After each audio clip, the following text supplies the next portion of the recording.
Hi, and welcome to the Unhinged History Podcast, the podcast where two complete nut jobs compulsively consume history and then regurgitate that history upon everybody in their life and then save all of the tidbits until they hit their friends Scratch singular, their brains. and then you. I'm host number one. I'm Theresa. That's number two. I'm Angie. Yeah, and we're 88 episodes in, and we've got we've nailed it. That's the intro. We're just going to copy paste that for everyone from here on out. Welcome. Yeah. Our copy paste looks different than your copy paste. It's probably more digital as opposed to, that school paste. I'm gonna be honest, every time I think of the phrase copy paste, I really miss gluing things. Especially the purple glue that dried clear. It Mm-hmm. was just fascinating. Yep. I want to color with purple glue. I'm gonna tell you, one of the kids in one of my classes actually lives to color with the purple glue. She will not be told it's not glue. She's a cutie patootie. Makes me laugh very hard. I love this for her. Keep living that life, Me kid. too. One day the Don't magic ever stops. change. Never change. Yeah. Hmm. Who goes first? It's me. You trust me. You want it to be me. Oh, I promise. oh, are you a Debbie Downer today? Are you bringing the bummers? Okay, I'm just gonna say it's emotional. I wouldn't say it's necessary. Parts of it are Debbie Downer, but it's very good, but in an emotional way. Oh no. Was that wow? Well, that was Do I just such a roundabout, vague response. I I'm mean, sorry. okay, so I'm drinking a Dr. Pepper with Jack. Am I going to need another shot? I mean, possibly for the first half of the story, you might need another shot. Should I wait? I'll wait here. No, no, no, no. I mean, we're going to see how bad it is because I realize your dark is Bartender! I can't say that. My kid will Well, come in here with the whole bottle and just be like, "Here, Mom, I got you." is it? God bless her. It's not dark, it's just heartbreaking at the beginning. So there's Does that. a Should I dog just get die? into it? You should because I'm No. just okay. You want to keep guessing? You can guess. No, There's, because this like is 3,000 years of written history. Knock your socks off. I'll wait here. no, I'm good. I'm good because Okay. if I've learned anything, it's that you are unpredictable. Well, we're not anything if we're not consistent, right? Mm. Um, I don't I don't want to give you my sources yet. I can take my headphones off. No, you know what? It's okay. I'll give you my sources without their titles. So, worldwar2history.org, although this is not primarily a World War II story at all, but it led up to it. Blackpast.org.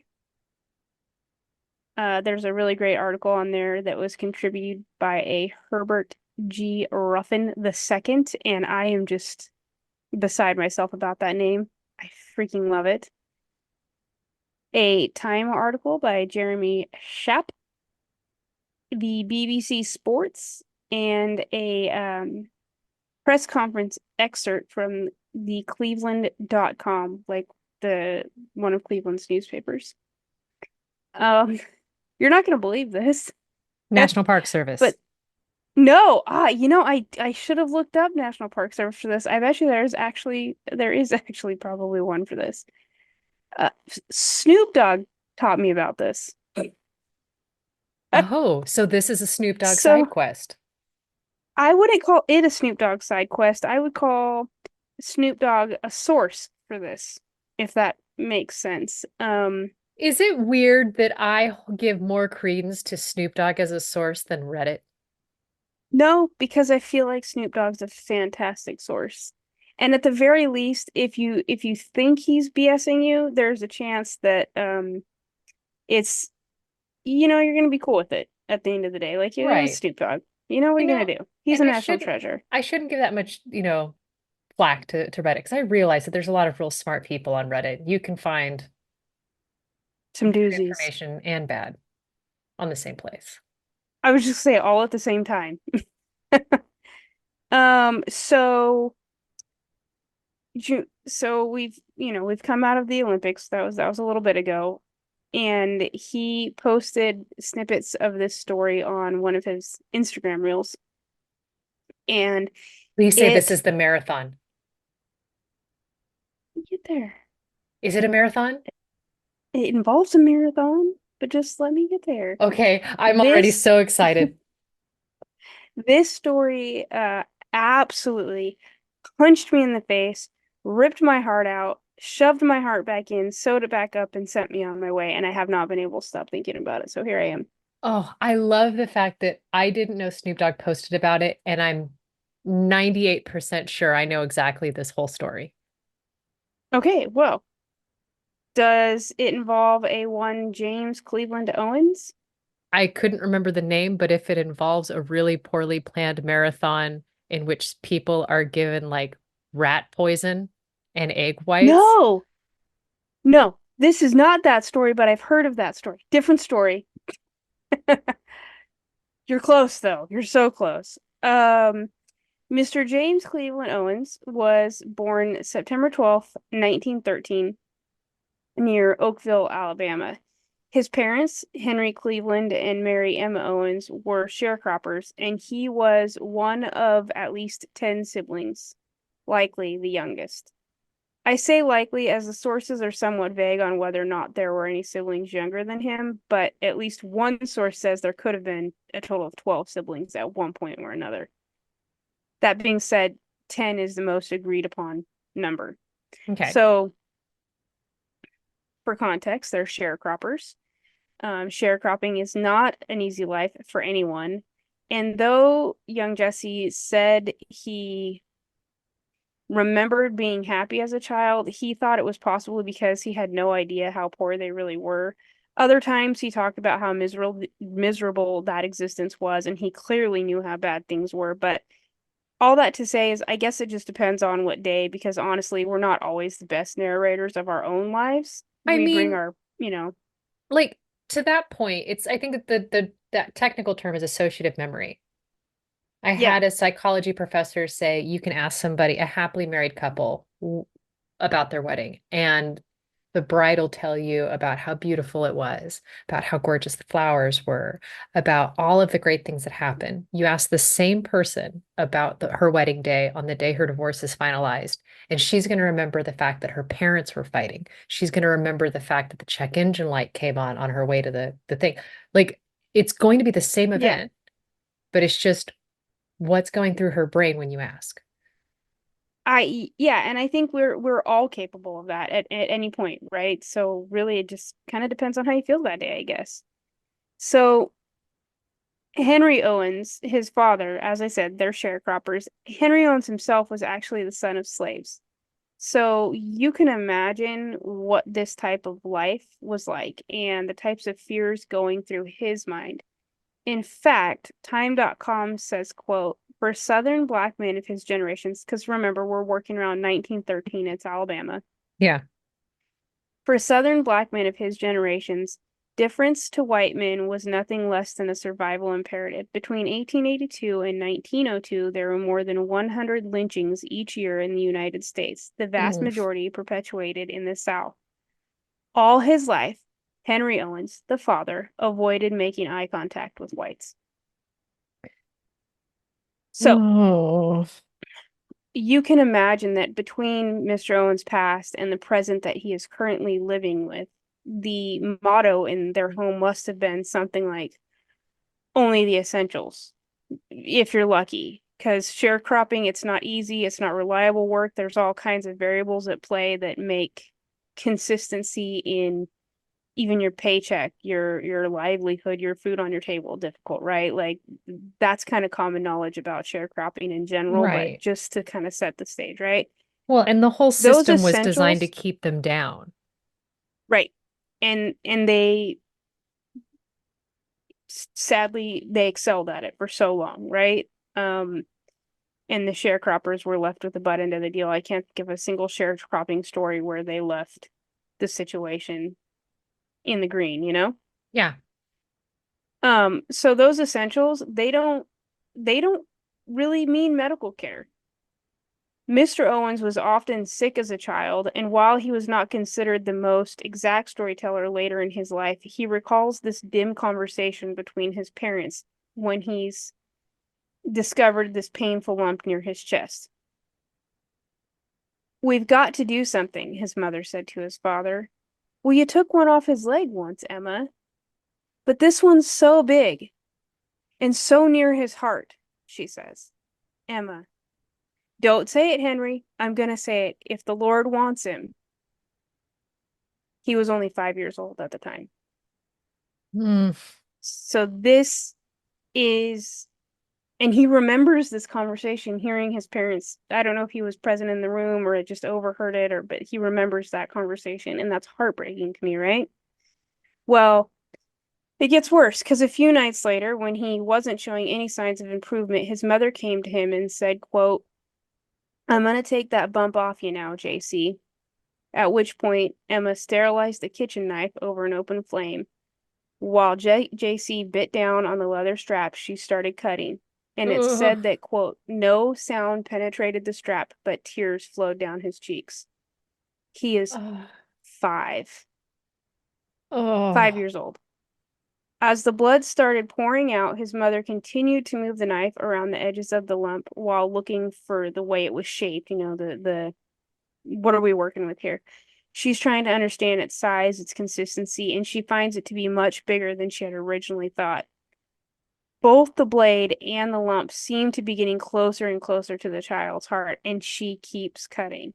And Finally, let me after just what this is probably not a high-end kitchen knife, so this sucker is probably not the sharpest it could be. I am guessing, they sharpened it to the very abilities that they had, but either way, I Yeah, mean, she's not playing with this a is like a hinkle. kitchen table surgery. Yeah, she's not playing with the Cutco knives fresh from the delivery dude at the door. Like she's working with Right. what she had access to. Exactly. Right. Oh, So you can imagine, I mean, I certainly struggled with this part, but finally, after what I can only imagine to be the length of a lifetime, she gets out the lump. It's gelatinous and it leaves a hole the size of a golf ball. It's now literally spurting like blood. She tries to stop the bleeding, but the little boy bleeds for days. oh, She, however, has not resigned to believe that this is the way of life her children were going to have. So for me, I honestly think that this was her way of fighting for him. I have no other way of helping get this thing off of him, but I want to give him a chance, however grim that chance might be. And that is such a heartbreaking thing for a parent to have to think, but yeah. I honestly think that was her. She was doing her very best to help him. The entire makeshift surgery, Henry Owens, the dad, he's sitting in a corner weeping because what That's are you gonna do, that's all right? he can do. Right.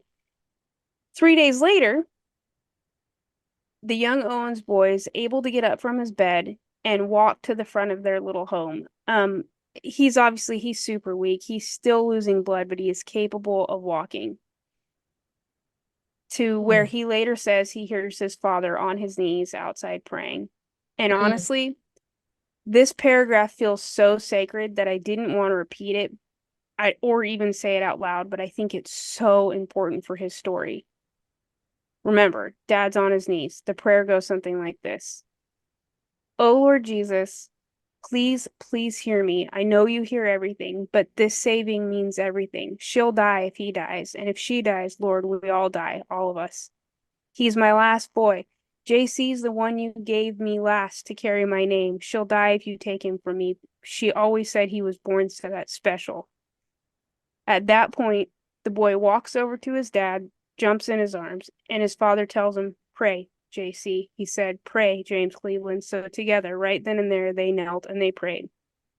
Later, JC would say within minutes that the bleeding stopped. One source said that persistent pneumonia had almost killed him twice in his young life, but sources today pointed out that the mass was probably a fibrous tumor. Okay, I looked it which up. It's is? gross. I'm unclear, really. There was a lot of big medical terminology. I was more curious to look what the pictures were, and it's gnarly. But what I did learn was that most tumors like this don't they usually hit people much older than 50. So I think just living conditions were that gnarly, Yeah. whatever the case may be. I think it's some sort of maybe brought on by bacteria, but I'm unclear on all of that. So, medical world, if you could chime in and help us out to understand this type of tumor. Needless to say, it was gnarly, it's gone, but the bleeding stopped. So, if that story's not heart-wrenching enough, let me tell you about a snapshot from Mr. Owens' adult life that will live rent-free for the rest of my life. For context, it's now 1922. Mr. Owens' parents, Em and Henry, have moved the family to Cleveland to try to etch out a better living for their family. When he wasn't in school or helping the family, he loved to run. So he ran and he ran and he ran some more. This move to Cleveland would probably be the best thing that could have happened to him because, as Black Past puts it, the move immediately exposed young Owens to regular schooling and participation in athletics. During his senior year at East Technical High School, Owens ran the 100-yard sprint in 9.4 seconds, tying the national record at the time and garnering his first national attention. Holy crap. Right? After completing high school in 1933, where he would get the nickname Jesse, because his teacher misheard him once when he said, my parents call me JC. The teacher heard Jesse and it stuck. That was his name for life. It is also worth mentioning because he was such an influence on the rest of his life. Charles Riley was the young Jesse Owens coach in high school and one of the first people to believe he could, encourage him and influence him to keep pursuing his Oh, goals. So, the very young and very fast Jesse Owens attends Ohio State University. Mind you, this is the early 30s and he is Black. At a time when the institution offered no athletic scholarships, he works part-time to support himself through college, where he continues to set records on the track field. During the the National Intercollegiate Championship at Ann Arbor, Michigan on May 25th, 1935, Owens alone sets 4 new world records. holy 4. crap. The 100-yard sprint, the long jump, the 220-yard sprint, and the 220-yard low hurdles. In July of that same year, in his parents' living room, he marries his sweetheart, Minnie Ruth Solomon. The couple had 3 girls. Gloria was about 2 at the time of their marriage, Beverly and Marlene. Now, here's the part that just lives so rent-free in my head. Fast forward a couple years. It's 1936.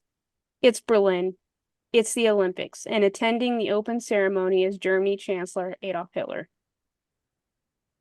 Now, are you Just going to get to the part where the Black Olympic athletes, knowing what's going on and the anti-Semitism and hearing the Americans talk about how this is so appalling, and then realizing, but you guys are doing it to me. You guys are doing it to all the Black people.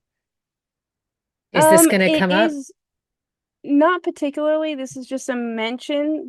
That's just more of a mention in this, and then you've already covered it. There was a lot of anti-Semitism across the board in this particular game, and there was very much a lot of the exactly what you said.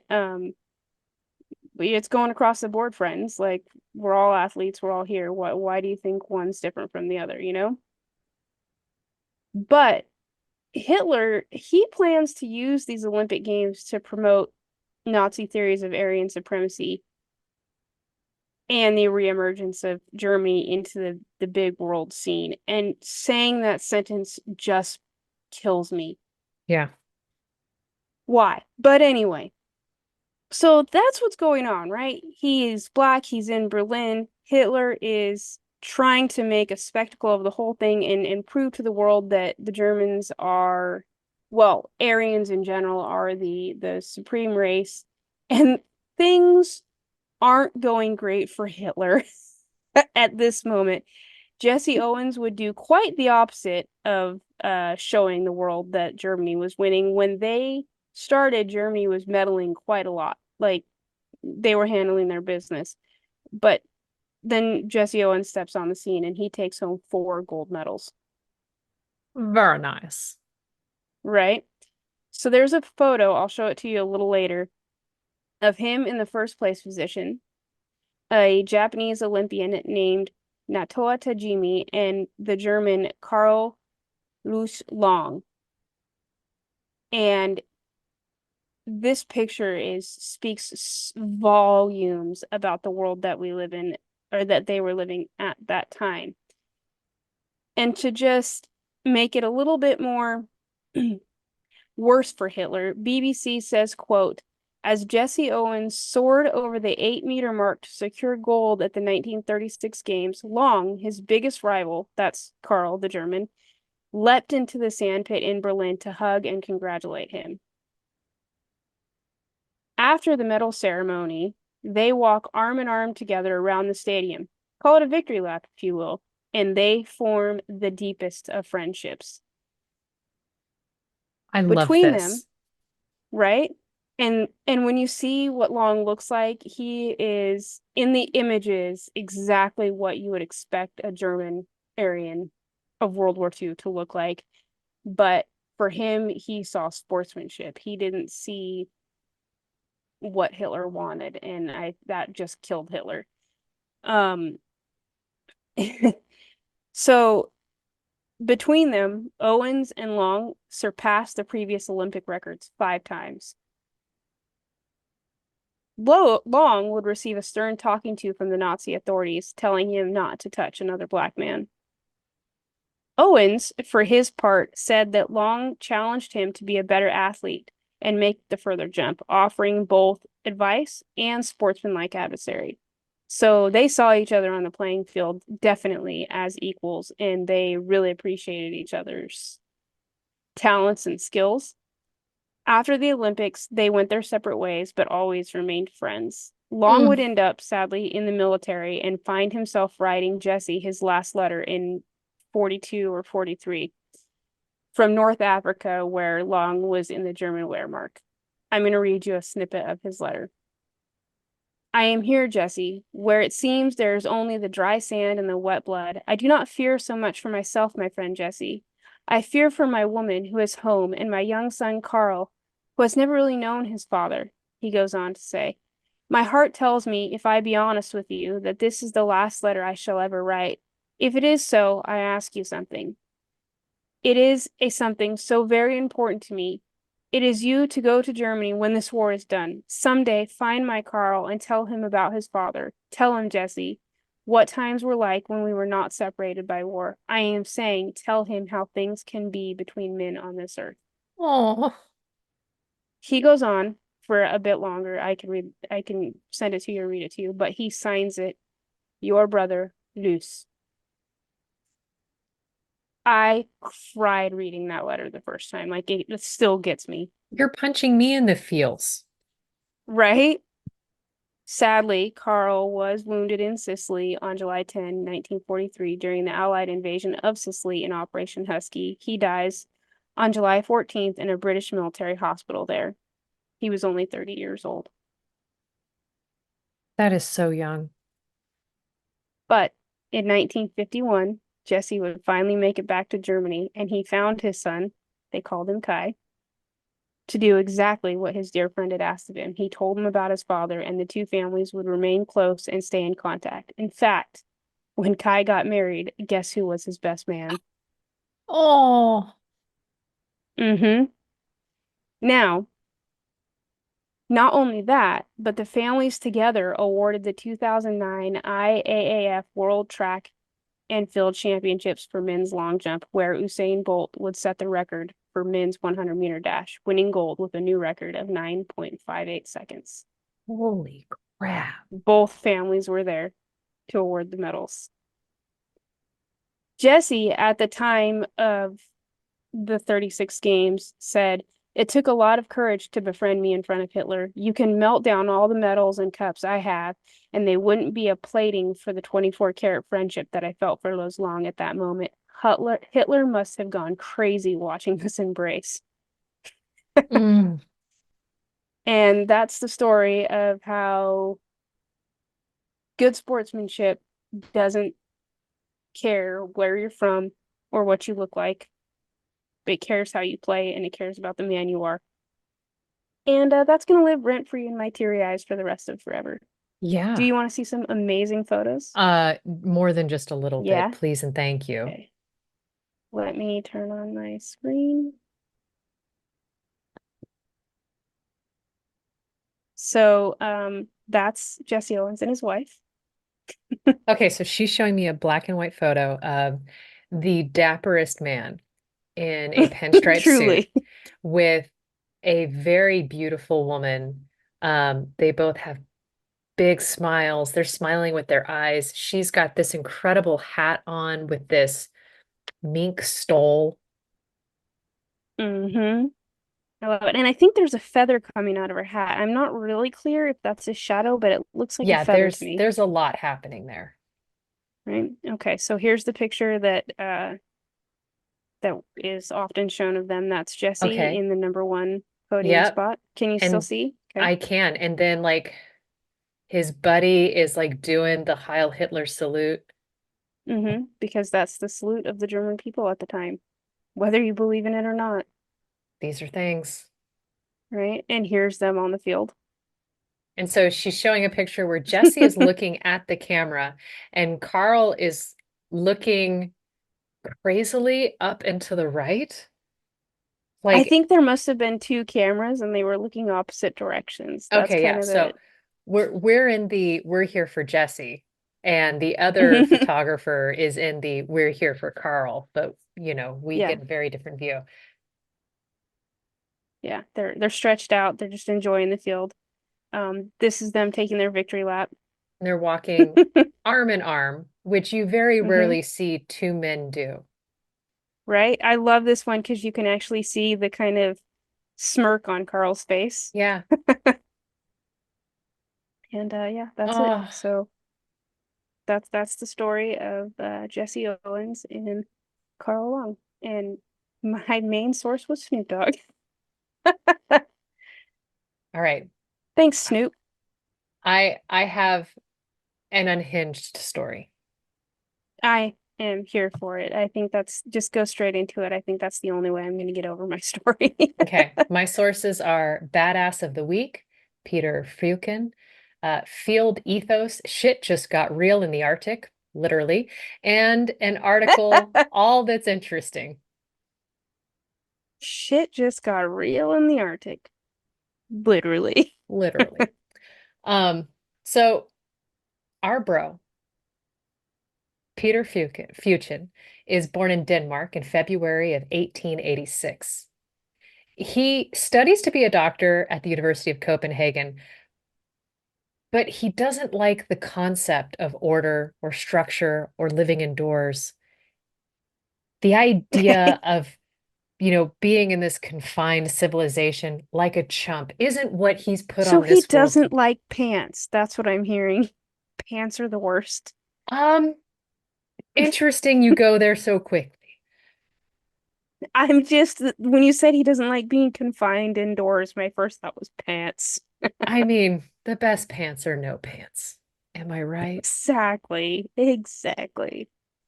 So Peter, he gets in a lot of trouble in school, and he ends up writing eventually this autobiography that's titled The Vagrant Viking. And That sounds like so much fun. if that's your autobiography title, we're off to a great start. I could not agree with you more. One of his quotes were, "The first victims of my hunter's instincts were my early instructors." As they should be, I truly. mean, so thankfully for all of the educators involved, he says, peace out, and just later days and gets the hell out of Dodge. And he decides he's going to go explore the damn wilderness. Good on him. So he signs on with every single polar exhibition that he can get his hands on, and he becomes obsessed with exploring the uncharted wilderness of Greenland and the North Pole, like you do. And what year is this? Or I'm about? assuming like early 1900s. Okay, that's what I was pegging, but I for some reason I thought you said the year and I just totally missed it because I was No, stuck on pants. stuck on pants is just an important place to be. Um, Eventually, he can't get his hands on an expedition to sign on to, and so he decides in 1906 he's going to go it on his own. Him and his buddy are just going Yeah. to go figure it out. So his friend Knut Rasmussen or Rasmussen, they sailed as far north as anyone could sail, and then they decide they're going to dog sled 600 miles further into the unknown until they hit an Inuit community. And they did it just to see what's out there. Because they can. They do Just it because they can. just for shits and giggles. Now, they end up meeting the Inuit who are awesome. They traded with these people, they learn their language, and then they go on these badass co-op hunting expeditions where they spear walruses, whales, wolves, seals, polar bears, and insane things. I should mention at some point that our man, Peter, he's massive. He's tall. He's 6'7". Yeah, I wasn't picturing a small man. I was picturing No, a large man wearing a bear pelt and no pants. funny you say that. There's photos. Oh, thank you. Um, I'll show you photos later. Okay. Okay. Because how I've not heard of this person before is beyond me. Um, so he's going after polar bear and other insane things. Basically, he's the actual Bear Grylls. I So love this for us.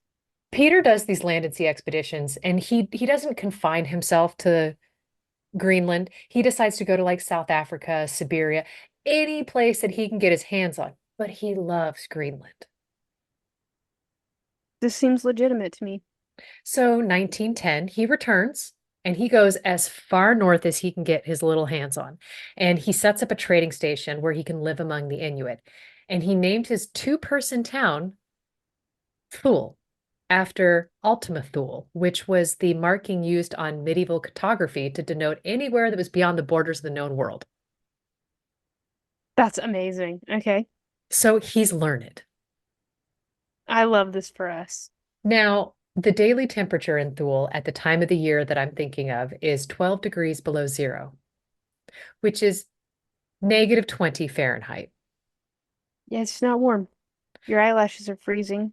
That's his average daily temperature. Okay. And this is 1910. So we're not wearing our wetsuits and Gore-Tex thermal suits. Like there's nothing to insulate you from the abominable freezing nonsense that is the outside. But wool, so much wool. He's wearing furs, leather, and wool to keep warm. At one Yeah. point, this is insane because his cabin is so cold that his breath is turning to ice inside the cabin. He's burned through all his coal, and the cabin is actually getting smaller and smaller from the condensation that's freezing and collecting on the walls.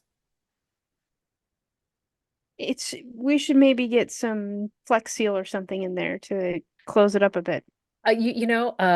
I remember one time in Japan living without central heating, I thought my olive oil went bad because there were little white balls inside of it that looked like mold. And so I threw it out and I went and bought more olive oil. And I thought, I've never seen olive oil go moldy. And I get a fresh bottle of olive oil. And the next day, it had started to do the same thing. To do the thing. And I realized, oh, it's just that cold in my house. But this is Yeah. taking it to the nth level. Yeah. So he decides that this is fine. This is fine. And he lives like that for a decade. When you started with this is fine, I thought you were gonna say something like, so he lives like that for the next 6 months. No, a decade. Okay, Decade, got 10 it. years, 10 years. He's fluent in Inuit by this point, and he's becoming accidentally, unbeknownst to himself, the world's most first and foremost expert on the native peoples of Greenland. Good for him. And he ends up marrying an Inuit woman, and he has two children. His grandson, who is the first person of Inuit descent, becomes elected to the Canadian Parliament, which is So, just a so fun his factoid. grandson is the first person of Inuit descent to be elected to the Canadian Parliament. Yes. Fantastic. Okay. So Wow, that's cool. Thule serves as a home base for 7 expeditions between 1912 and 1933. The first expedition in 1912 involved crossing 1,000 kilometers between Greenland just to prove to Commodore Perry that the North Pole wasn't separated from Greenland by a river. It's Okay. literally, I'm doing it to show you that you're an idiot.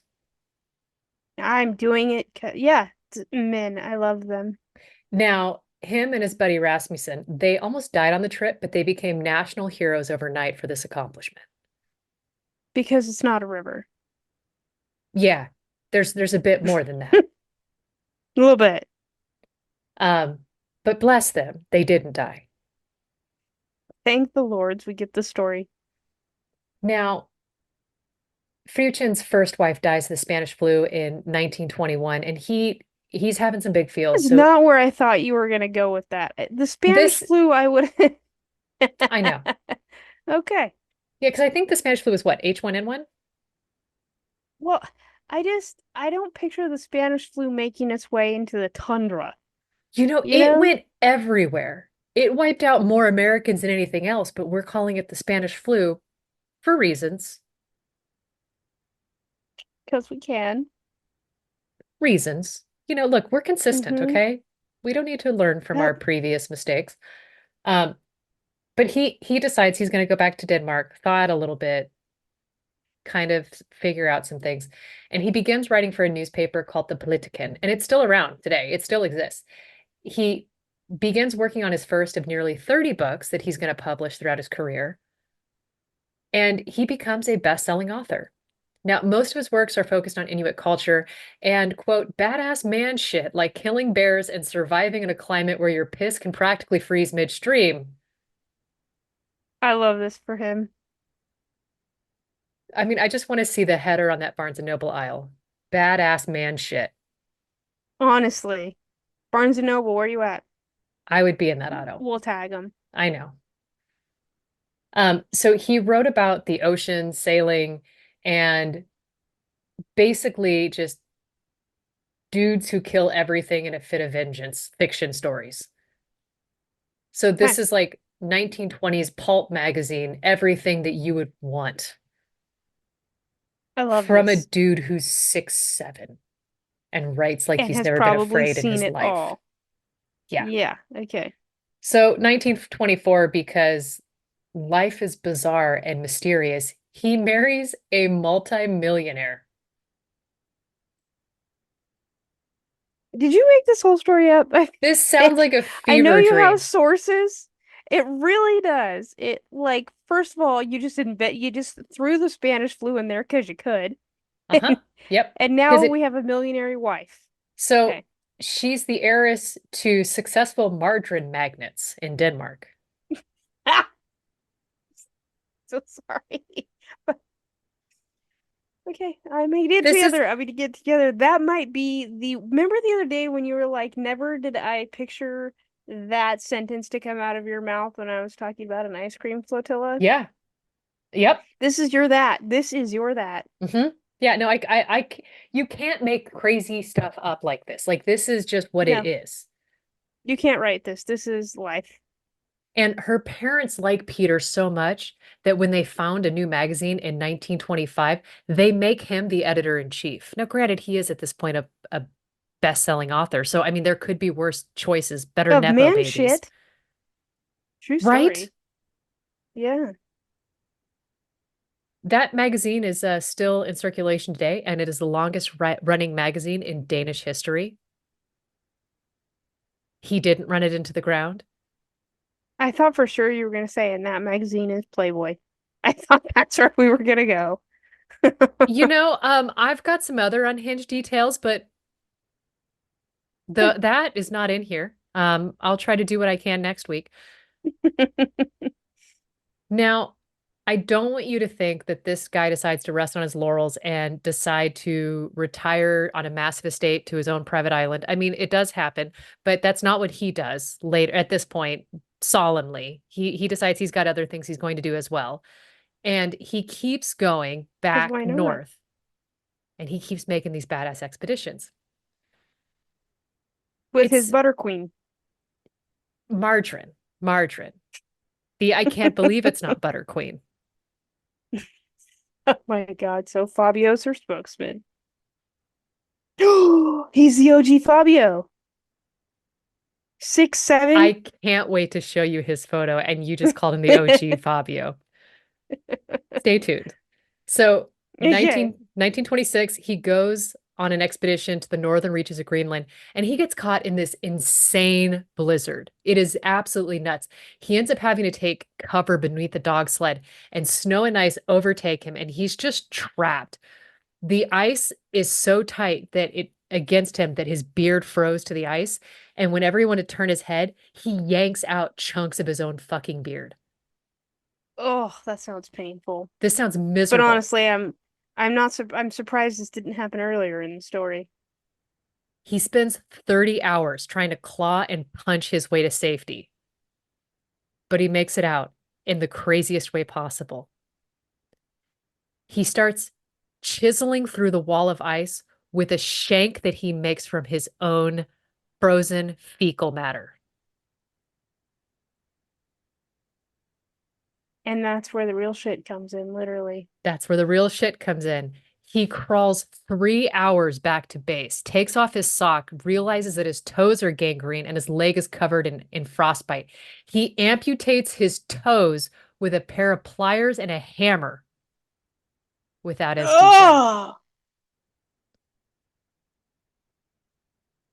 I'm so Later, grossed out right now. later he has his leg replaced with a peg. Yes, of course he does. Thank you for that.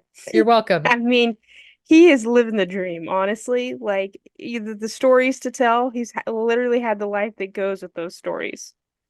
Okay, could you imagine? You're at a New York socialite party, a get together, and there's this massive A bear of a man. soiree. Everyone's dressed in their finery, and this man, click, click, click towards you. You know how you run into people, I think this if somebody like this existed in everybody's life and you just know the stories they say about their life are total BS, I would not but this man's stories are understand if real. they're real or not. I'd be in the elevator on the way down going, okay, I want to say it's all bullshit, but I want to say it's none of it's bullshit.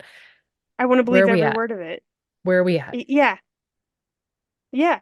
Like and you know his story's true and that's the best freaking part Right. because you can't make this crap up. He didn't, like, how else do you get a peg leg? Exactly. That's what I'm saying. You can't make it up. Either you did or you didn't, and he did. Yeah, literally Pixar, it didn't happen. And he goes, so here's my own shit sink. So, Oh, 1933, one of his books about the Inuit is turned into a movie, and it's the tale of this fictional Inuit warrior who has all these adventures in the Arctic. And the film's dialogue is entirely in Inuit with English subtitles. He writes the that's story, cool. translates the dialogue, and was the interpreter on the set. And he helps the film crew survive as they film it. And he also plays the movie's villain because he's 6'7" and built like a tank. Why not? I mean, live your life. It wins an Academy Award and Of even wins an course it Oscar does. for Best Film Editing. Now, that's not something that he did himself because he's got a lot of talents, but probably editing ain't one. But he apparently was really involved with everything that he did a part of this film. Now, there's another part of this that is incredibly amazing. Um, Side note, during the premiere of Eskimo, which is the name of the film, he picks up the Nazi director Lenny, and I didn't Riefenstahl, which is Hitler's favorite director, by the way. And Oh, he holds this chick okay. over his head and Yeah, yeah, spins yeah. her around in a circle, laughing his ass off. Mm-hmm. She did not enjoy this. I would imagine she did not. Now, I mean, the article I got from this said he couldn't even use the excuse that he was wasted at the time because he never drank. Of He did course he this didn't. stone sober. Of course he did. So Peter founds what's called the Adventurers Club in Denmark in 1938, and it's a cool place for cool dudes to sit around and smoke cigars in by a fireplace in this wood paneled room with animal heads on the walls. But it's about this time that Denmark's having some Nazi problems, and this kind of pisses Peter off quite a bit. And from everything I've read, anytime somebody says some anti-Semite stuff around him, he stands up with his full height, with his full chest, walks up to the dude and says, "I'm Jewish. What are you going to do about it?" Yes. Oh, where is his movie? I need so much more than just a movie. I need like a 10 season series. Oh, yes. Mm-hmm. So apparently, when the Germans took over Denmark, he also joins the Danish resistance because this is our kind of dude. And he hides Something refugees. tells me he stands out within the Danish resistance. I think he stands out everywhere. Yeah, I mean, Danes are big, but I'm not seeing 6'7" big, you know? No, no.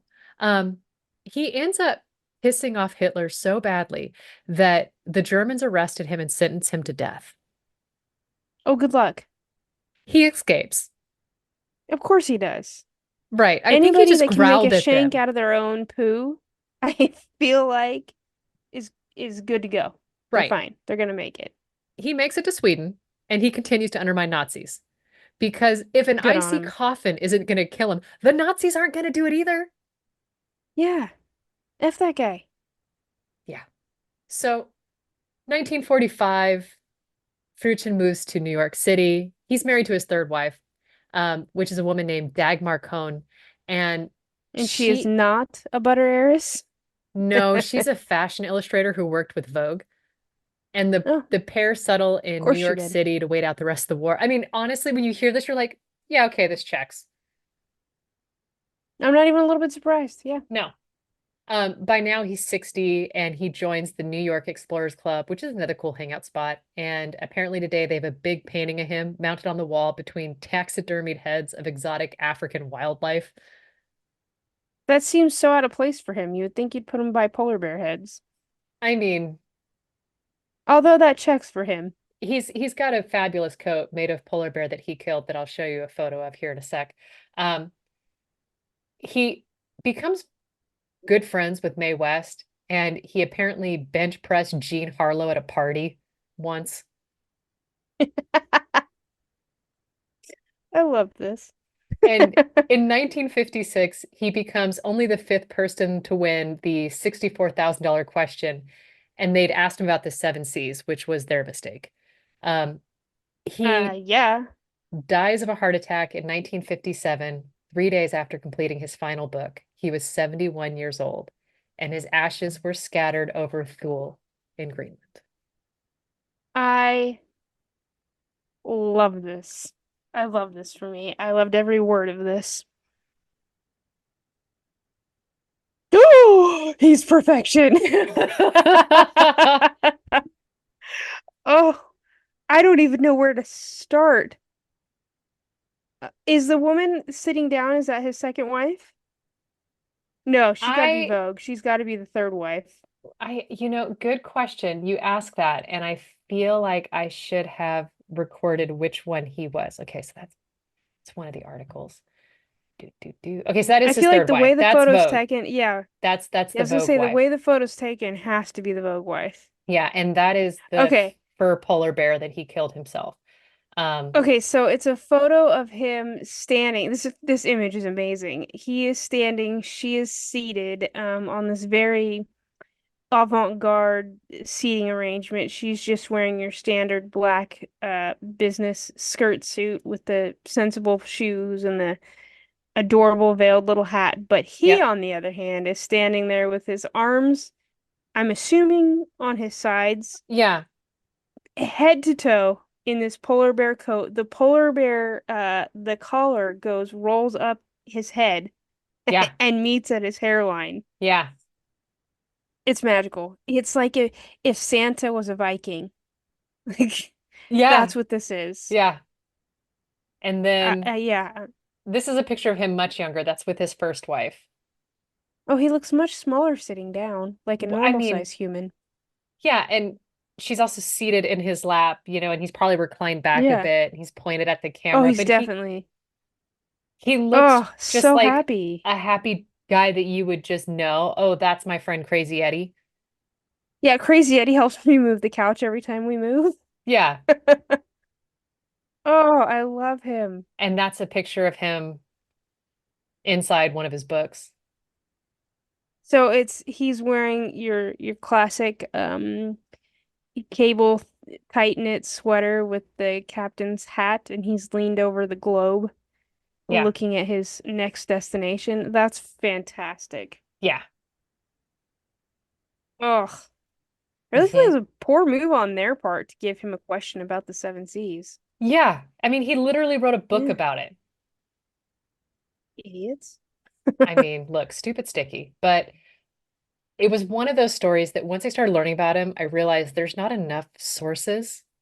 And I can't believe that the world doesn't know who he is because he has lived a crazy life.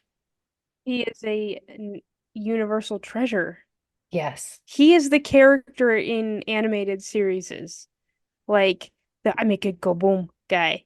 Like, I mean, yeah, like any man who's going to be like, I'm gonna make it out of here alive. I don't have much at my disposal except for that I poop, got shit and grit. and I'm out of grit. Yep. I thank you. Yeah. I don't even know where to. I mean, Yeah. it was just like every other word was like, what is happening here? None of these words were on my bingo card. Not a one. My I apologies. would like to say I was prepped for the pegged leg, but no, that No. was a delightful surprise too. I mean, when Yeah, it talked about how he had to do it himself, I'm just like, this oh, checks. oh, wow.